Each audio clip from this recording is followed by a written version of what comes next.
오늘은 레위기 21장에서 22장까지를 읽었습니다. 오늘은 레위기를 이제 읽는 8번째의 시간이고, 오늘 본문은 그 두 개의 연설문으로 이제 구성되어 있습니다. 형식은 두 개의 연설문으로 되어 있습니다. 하나는 제사장들에게, 또 하나는 아론에게 이렇게 주는 연설문으로 이제 연결되어 있습니다. 그래서 제사장들을 위한 규정을 주는데, 시신이나 사체를 접촉하지 마라. 그것을 접촉하는 것은 부정해지는 것이고, 그것은 정결하지 못한 것이다. 이렇게 해서, 그리고 제사장들이 제단에서 직무를 수행함에 있어서 어떤 자격이 필요한가, 또 그 자격을 이제 가질 수가 없게 하는 신체적 결함에 대해서 이렇게 얘기하고 질환에 대해서 다루고 있습니다.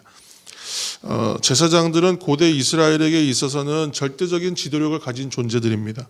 그래서 제사장은 백성들을 하나님의 뜻에 따라 지도하기도 하고, 또 하나님과 백성 사이를 중재하고, 무엇보다 제의, 곧 제사를 담당했죠. 그래서 백성들보다 더 하나님과 가까이 있는 존재입니다. 그래서 일반 백성들보다는 더 높은 기준의 성결함과 도덕성과 그런 책임감을 요구받았어요.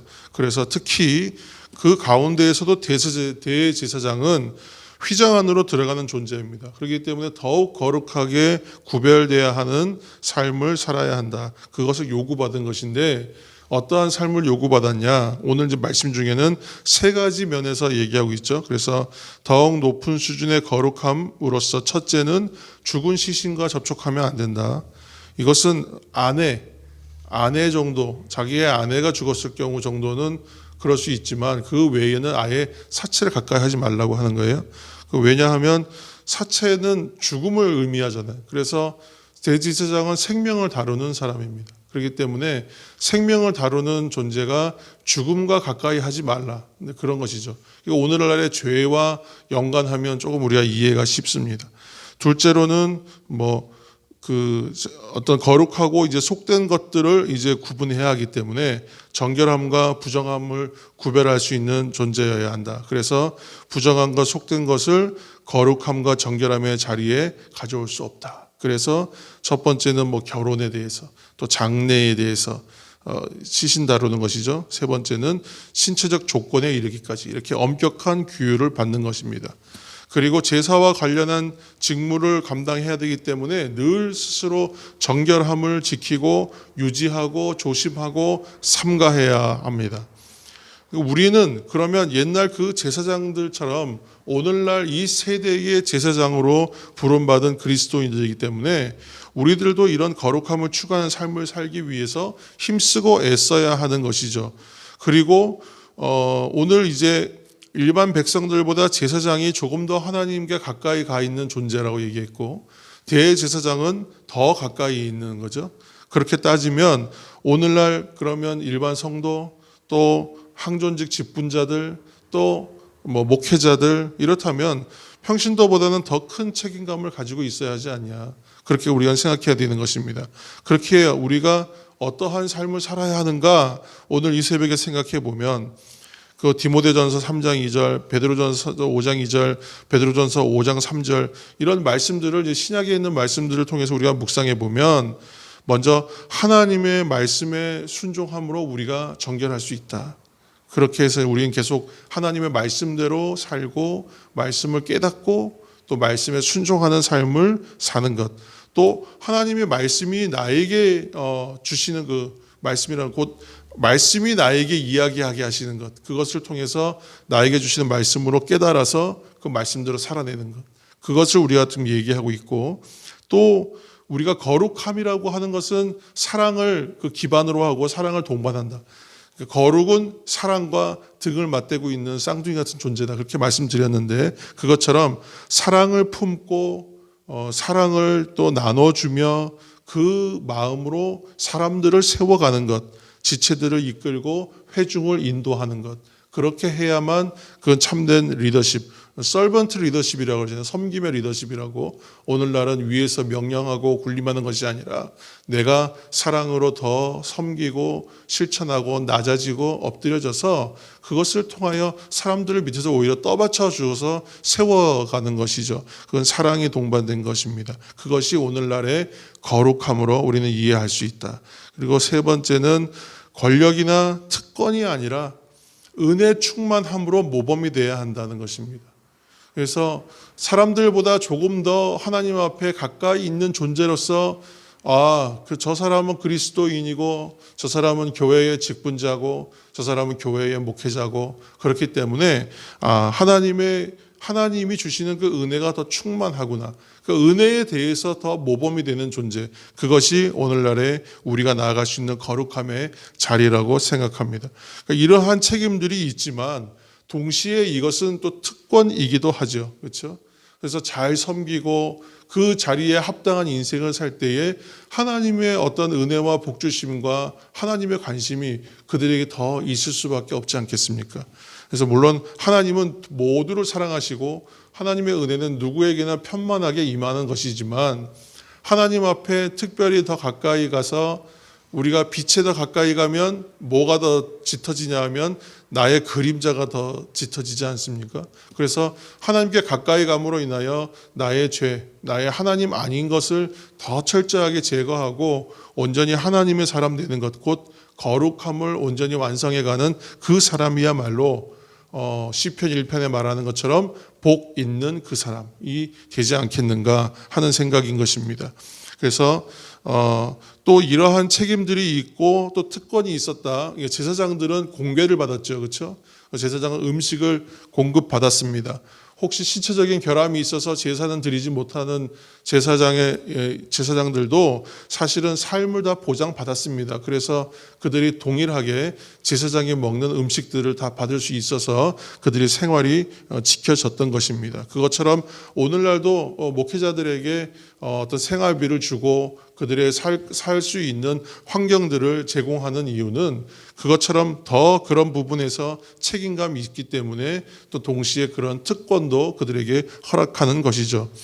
그래서 더 우리는 거룩함으로 나아가야 되는 책임감이 있는 것입니다.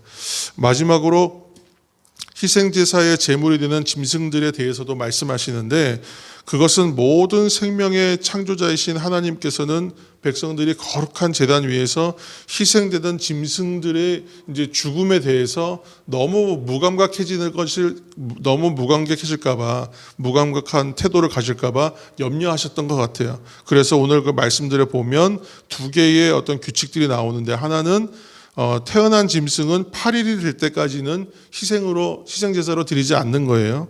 8일이 지나야만 쓸 수 있어요. 그리고 같은 날 어미와 새끼가 함께 희생되는 것은 금지하셨어요. 그러니까 최소한의 규례인 것처럼 보이지만 여기에도 희생제사로 쓰이고 희생을 내놓아야 될 그 짐승들에 대해서도 하나님께서 생명을 다루는 의미에서는 좀 그런 부분에선 배려와 그 아끼는 마음이 그 가운데 있으셨다. 배려가 있으셨다는 것을 볼 수 있습니다. 오늘 이야기의 이제 교훈들을 우리가 좀 정리하면 우리는 이 세대의 제사장으로 부름받은 것이죠. 그래서 항상 거룩함을 유지하는 것입니다. 예를 들어서 거룩함을 유지할 수 있는 가장 좋은 방법은 가지 않는 거예요. 그러니까 오늘날 코로나 때문에 좀 우리가 얻은 교훈이 있습니다. 예를 들어서 사람이 너무 많은 곳, 또 좀 혼잡한 곳 피하지 않습니까? 그리고 손소독 꼭 하고 마스크 반드시 착용하고 청결함 유지하고 때로는 자가격리하면서 몸이 좀 안 좋으면 그렇게 해서 그 감염을 피하는 것처럼 우리가 죄가 있는 곳이라고 생각하면 가지 않는 거예요. 죄가 될 만한 상황이나 일을 만들지 않도록 경계하는 거예요. 내가 지금 이 시간에 하나님 말씀을 좀 읽고 오히려 묵상하고 예배를 준비해야 될 시간에 내가 굳이 나가서 무엇을 해야 될까? 이런 판단을 하는 것 또한 그런 하나의 예가 될 수 있습니다. 이처럼 우리가 죄를 경계하고 성결한 삶을 사는 것을 나의 삶의 중요한 순위로 여기면서 그것을 위하여 애쓸 때에 우리의 삶 자체가 죄로부터 성별되고 구별된 삶, 곧 거룩한 산 제사가 될 수 있다는 것입니다. 또 하나는 거룩한 백성은 거룩한 백성답게 살아야 한다는 겁니다. 그리스도인이고 하나님의 백성이지만 내가 세상과 이웃하며 사는 사람이기 때문에 때로는 타협도 해야 되겠고, 또 내 신분과 그 관계가 있어서 좀 적당히 때로는 이 일도 좀 해야 되고 저 일도 해야 합니다. 이렇게 되면 그것은 하나님의 이름을 영광되게 하는 거룩한 삶으로 나아가는데 어렵습니다. 그래서 이것을 하나님의 이름을 영광되게 하는 삶이라고 우리는 말할 수가 없어요. 때로는 저 사람 예수쟁이야, 옛날에 우리 믿음의 선배들이 들었던 그 별명대로 때로는 그러한 말들을 들을지언정 내가 나의 삶을 거룩한 백성으로 갖고 나가면, 우직하게 그 삶을 걸어가면 오히려 후에는 그러한 삶의 결단이 오히려 세상과 믿지 않는 이웃으로 하여금 오히려 인정받는, 저 사람은 그래도 하나님 믿는 사람인 것 같다라고 최소한 그렇게라도 인정받는 모습으로 나타날 것이요, 또 우리 이웃들과 세상의 선한 영향력으로 분명히 나타날 수밖에 없습니다. 사탄은 때로는 세상의 문화 또는 유행, 이것은 또 분위기상 이렇게 해야 된다, 그런 마음으로 우리를 시험하고 때로는 유혹합니다. 그렇기 때문에 하나님의 뜻을 거스르는 세상의 풍조와 문화, 그 세대를 본받지 말라고 하는 것이잖아요. 근데 그런데도 불구하고 그 풍조와 문화와 방식을 내가 신앙으로 분별해야 되는데 분위기상 어쩔 수 없이 하고, 또 상황이 이래서 또는 뭐 형식이 좀 어때서 어쩔 수 없이 내가 예한다, 그것이 아니라 아닌 것은 아니오라고 거부하는, 그렇게 살아내시는 성도님들이 다 되시기를 예수님의 이름으로 축원합니다. 마지막으로 다시 한번 이 세대의 우리는 제사장으로 부름받았다고 말씀드렸습니다. 그렇기에 제사장의 가정도 거룩해야 하는 것입니다. 제사장은 오늘 이 조건들을 보면 아무와 마음대로 결혼할 수 없었지요. 정결한 아내를 만나야 했습니다. 이것은 제사장 가정이 본이 되어야 한다는 것을 우리에게 말하고 있는 것입니다. 나는 지금 누구에게 어디에서 그리고 무엇으로 본이 되는 인생인가, 이 묵상이 우리에게 필요합니다. 또 만일 우리의 가정이 불안하다면 우리의 삶은 또 어떻게 되겠습니까? 이것이 사람들에게 과연 본이 될 수 있겠습니까? 예를 들어서 목회자 가정이 교회 직분자의 가정인 줄 다 아는데도 불구하고 그 가정의 거룩함이 드러나기보다 그 가정의 불안정함만 드러난다면 그것이 과연 사람들에게 본이 되겠느냐 하는 말씀입니다. 오늘날의 성도는 가정을 통해서도 세상에 하나님의 거룩함을 드러내는 존재여야 한다는 것입니다. 가정이 다 깨어지고 대가족 체제에서 가족들이 다 해체되는 현실 속에서 우리가 지금 살고 있습니다. 우리의 가정의 삶으로도 이 세상 가운데에 소망이 되는 우리들이 되어야 하고, 본이 되어서 결국은 이웃들을 거룩한 길로 이끌어가는 존재들이 되어야 하는 것입니다. 이 모든 거룩한 백성의 길을 가는 이 새벽의 성도들이 다 되시고, 가정들이 되시고, 또한 그러한 가정을 이끌어 가시는 성령의 은혜가 충만하시기를 예수님의 이름으로 축원합니다. 함께 이 시간 기도하며 나가겠습니다. 오늘도 기도하실 때에 말씀을 기억하며 기도하겠습니다. 우리를 향하여 거룩하라. 하나님은 우리에게 거룩하라 말씀하십니다. 그 하나님의 참뜻이 매일의 상황과 순간마다 다르게 적용될 것입니다. 오늘도 그러나 우리는 하나님 앞에 이러한 고백을 드려야 할 것입니다. 하나님, 나로 거룩한 백성으로 살게 하여 주옵소서. 거룩한 백성으로 살 수 있도록 성령의 능력 주옵소서. 이렇게 기도하시기 바랍니다. 함께 기도하며 나아갈 때에 또 계속해서 우리 박민지 자매 회복을 위해서 함께 기도하시면서 이 시간 통성으로 함께 기도하며 나아가시겠습니다.